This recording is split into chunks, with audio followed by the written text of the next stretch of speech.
উপরে ধুলাও আছে, শেলফের উপরে কোরআন ধুলাওয়ালা, ধুলা মাখা। কোরআন পড়ার তৌফিক হয় না, নবীর হাদিসগুলো চর্চা করার তৌফিক হচ্ছে না, ইসলামিক বইপত্র পড়তে পারি না। এই কারাগারের জীবনে বসি আমি একটা মেয়ের পিছনে দৌড়াচ্ছি, মাদক খাচ্ছি, জেনা করছি, কোনো সময় ধর্ষণ করছি, কোনো সময় সুদ খাচ্ছি, ঘুষ খাচ্ছি, দুর্নীতি করছি, এই কারাগারের জীবনে বসে, যেখানে আমার কোনো ব্যক্তি স্বাধীনতা নাই।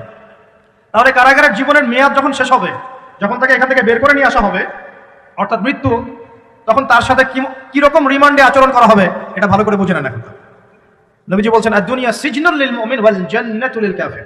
কাফেরদের জন্য, মুশরিকদের জন্য এই দুনিয়াটা হচ্ছে জান্নাত। জান্নাত মানে কি? যা ইচ্ছা তাই করতে পারবো। জান্নাত মানে কি? আপনি চাচ্ছেন আল্লাহ আমি এখন একটা খামর চাই, শরাব আপনার সামনে হাজির, চিন্তা করার সাথে সাথে। জান্নাত মানে কি? আল্লাহ আমি আপনাকে দেখতে চাই, আল্লাহকে আপনি দেখতে পারবেন। জান্নাত মানে কি? আপনি মধুর নহর, দুধের নহর, পানির নহর, শরাবের নহর, হুর এন ঈন চতুর্দিকে ঘোরাফেরা করছে।